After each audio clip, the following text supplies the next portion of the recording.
Saat pagi hari ku datang lagi menghadap Tuhan dan rendahkan diri, mengucap syukur buat hari yang Kau beri, memuji Tuhan dengan sepenuh hati.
Rendahkan diri,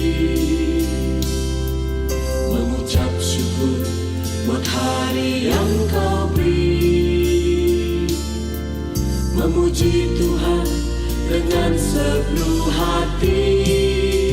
Ku sembah Kau, Allah Maha Kudus, ku tinggikan Allah Maha Tinggi.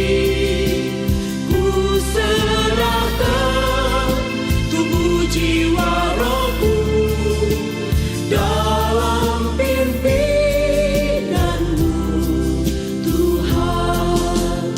Ku sembah Kau, Allah Maha Kudus, ku tinggikan Allah Maha Tinggi. Ku serahkan tubuh jiwa rohku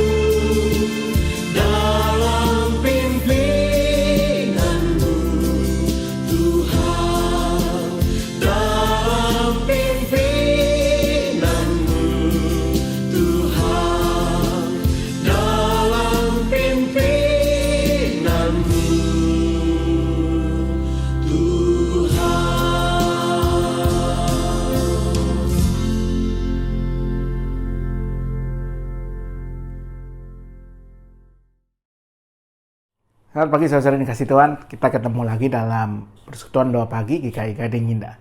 Nah, saya yakin semua kita pasti pernah bersekolah ya.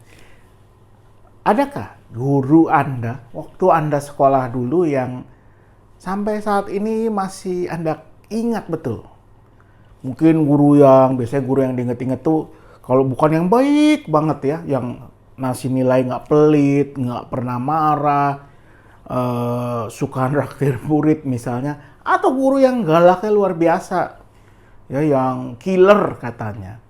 Nah, saya juga punya beberapa ingatan tentang para guru saya. Satu yang saya ingat betul adalah seorang guru yang bernama Ibu Lukman. Nah, sebetulnya beliau bukan guru, tidak pernah mengajar langsung di kelas, tapi beliau ini adalah kepala sekolah waktu saya duduk di bangku sekolah dasar di SD Kristen 4 KPS Jakarta, dulu namanya, sekarang BPK Penabur ya. Waktu itu sekolah ini lokasinya masih di komplek bersebelahan dengan kompleks gereja GKI Bekasi Timur, tapi sekarang sudah pindah ke Cipinang Indah. Nah, Ibu Lukman itu kalau di foto ini yang bajunya biru ya, di sebelah kiri atau kanan lah ya, pokoknya yang bajunya biru.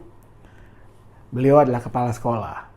Dan sebetulnya dia jarang mengajar kami ya, karena dia kepala sekolah. Cuman saya sering berurusan dengan Ibu Lukman, karena dulu saya sering telat datang ke sekolah, karena waktu itu saya diantar seorang family dengan mengendarai sepeda motor, sebetulnya Vespa ya, dan sering mogok.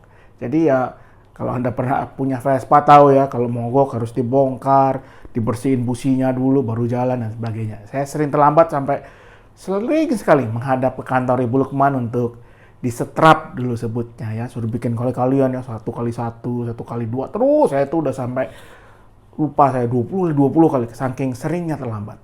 Oh iya, Anda ingin tahu saya di mana di gambar ini? Nah, coba tebak yang mana, nanti saya kasih hadiah kalau ketemu. Ya. Nah, tapi balik ke Ibu Lukman. Apa yang paling berkesan tentang Ibu Lukman ini? Yang paling saya selalu ingat adalah bahwa satu waktu Ibu Lukman ini pernah menghukum saya. Bukan saya sendiri, tapi saya bersama dengan, saya lupa 2 atau 3 orang anak laki-laki. Ya, kami entah main apa, saya tidak ingat persisnya apa, tapi kami membuat kelas itu kotor, ya, becek. Lalu apa yang dilakukan Ibu Lukman? Dia panggil kami, dia bawa kami ke toilet sekolah, toilet murid, ya, toilet siswa, laki-laki. Dan kami bertiga dihukum harus membersihkan toilet itu. Pakai sikat, ya, terus disemprot air. Wah, pokoknya waktu itu saya kesel ya. Ini apa sih ini? Kenapa sih saya mesti melakukan ini? Tapi sekarang saya sangat bersyukur dengan hukuman itu. Kenapa, saudara? Ada 2. 1, saya diingatkan selalu bahwa setiap tindakan pasti ada konsekuensinya. Bahwa kita harus bertanggung jawab. Kalau berani bikin kotor, harus berani juga membersihkan. Lalu yang kedua, buat saya hukuman itu sangat mencerahkan. Ya, sejak itu saya selalu menghargai orang-orang yang melakukan pekerjaan yang saya tidak ingin lakukan, seperti membersihkan toilet sekolah. Ya, saya juga tahu sih Ibu Lukman itu pasti menghukum kami bukan dalam rangka membersihkan toilet, tapi dia ingin mengajarkan sesuatu kepada kami ya. Karena ya toiletnya nggak kotor-kotor banget sebetulnya, dan selalu ada petugas yang membersihkan. Tapi hukuman ini membuat saya sampai hari ini, misalnya kalau saya sedang jalan entah di gereja, dulu waktu kita masih menggunakan, sebelum pandemi kita beribadah di komplek aula sekolah, komplek BPK Penabur, atau di mall. Misalnya saya sedang berjalan, lalu ada petugas kebersihan sedang mengepel, saya akan berusaha memutar. Biarpun dia katakan, ayo Pak, udah nggak apa-apa, injak aja.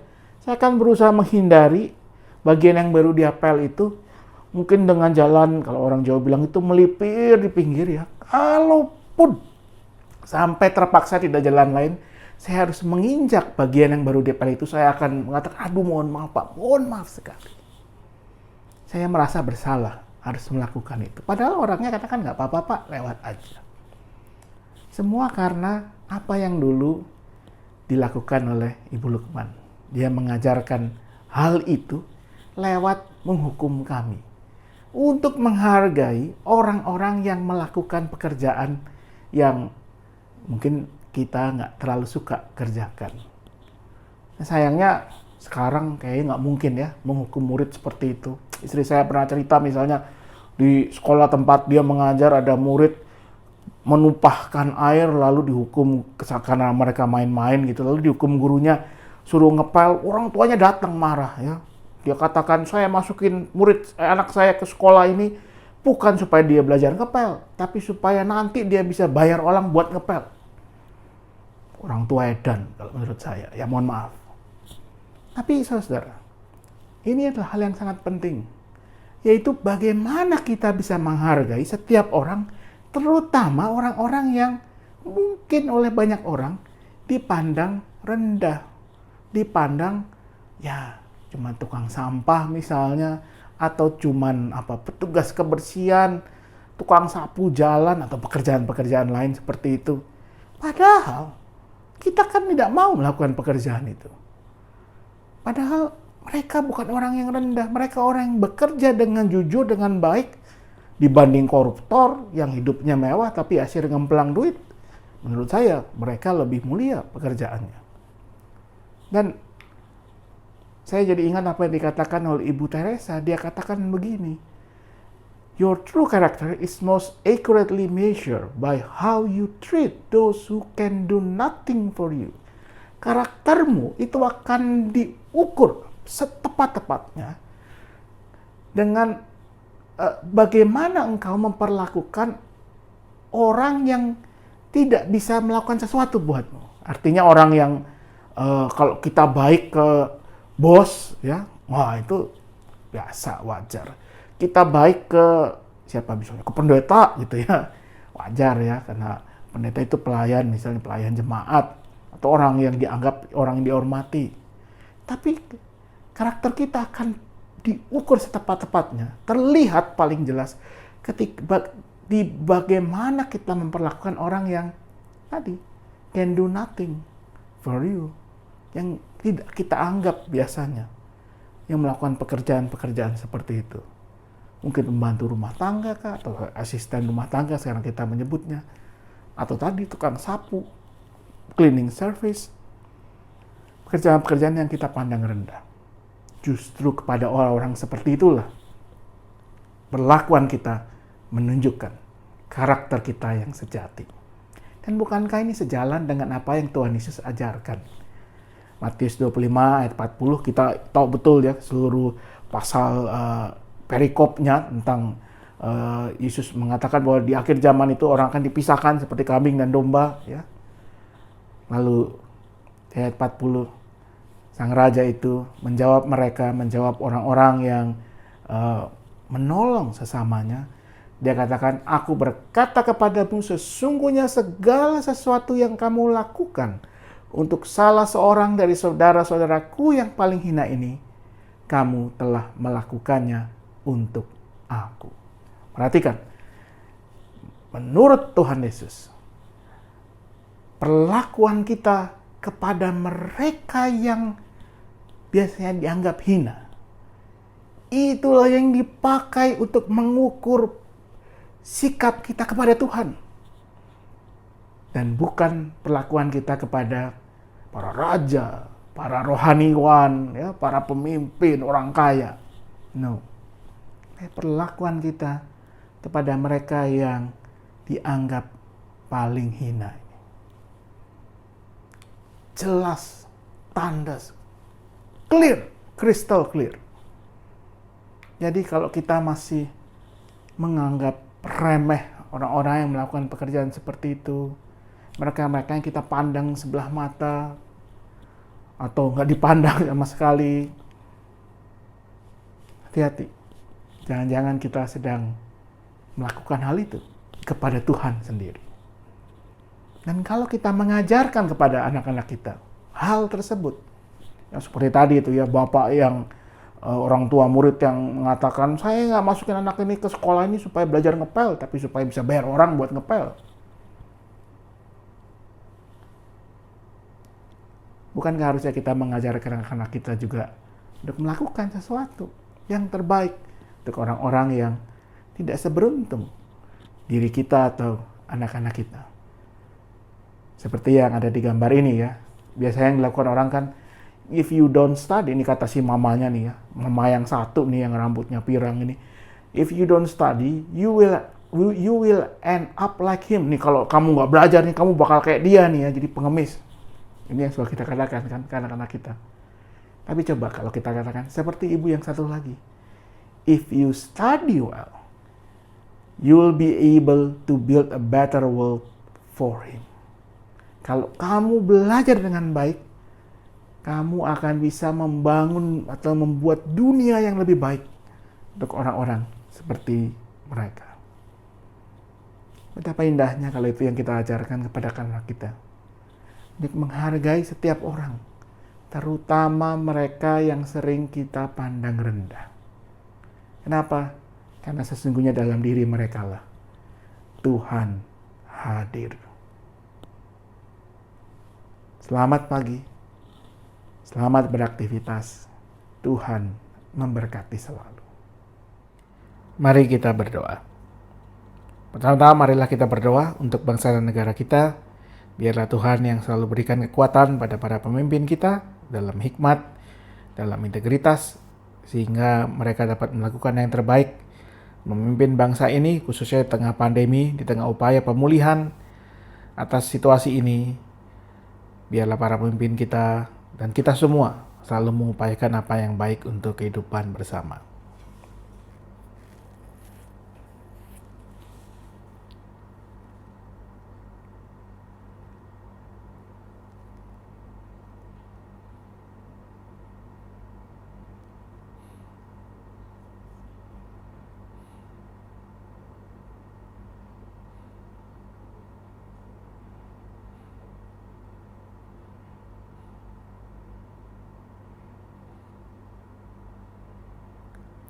Mari kita berdoa untuk keadaan dunia, khususnya untuk di tempat atau daerah di mana terjadi konflik, seperti yang terakhir terjadi di Ukraina. Biarlah mereka-mereka yang harus mengungsi, harus berpisah dengan keluarga, boleh dikuatkan. Bahkan mereka yang juga harus kehilangan anggota keluarganya, mereka boleh dihibur oleh Tuhan, berikan nikmat. Biarlah Tuhan juga berikan nikmat kepada para pemimpin dunia untuk mencari penyelesaian yang terbaik.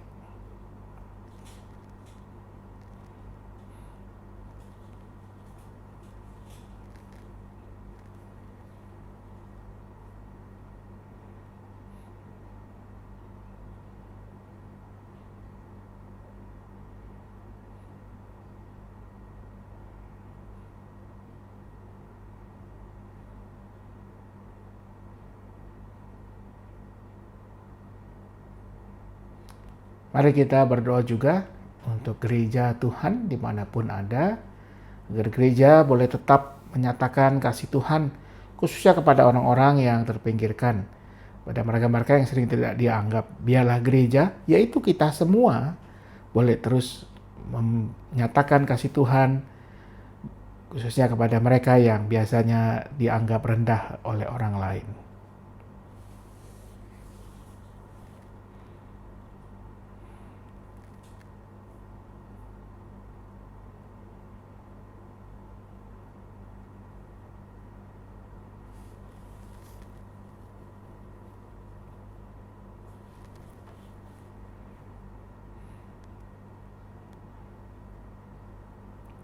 Mari kita berdoa untuk pergumulan kita masing-masing, apakah itu hal keluarga, hal keadaan ekonomi, atau kesehatan, atau apapun yang tengah kita gumuli.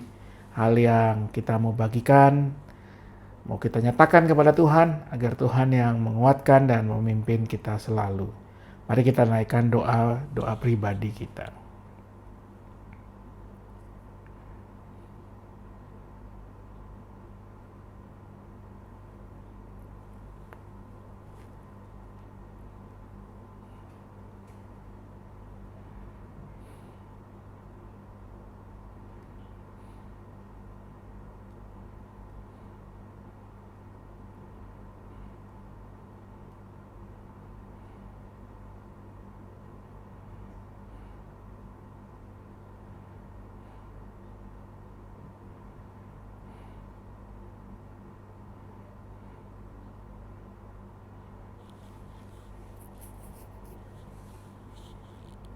Ya Tuhan, inilah kami dengan doa pribadi kami percaya Tuhan selalu mendengarkan, Tuhan selalu memberikan yang terbaik kepada kami.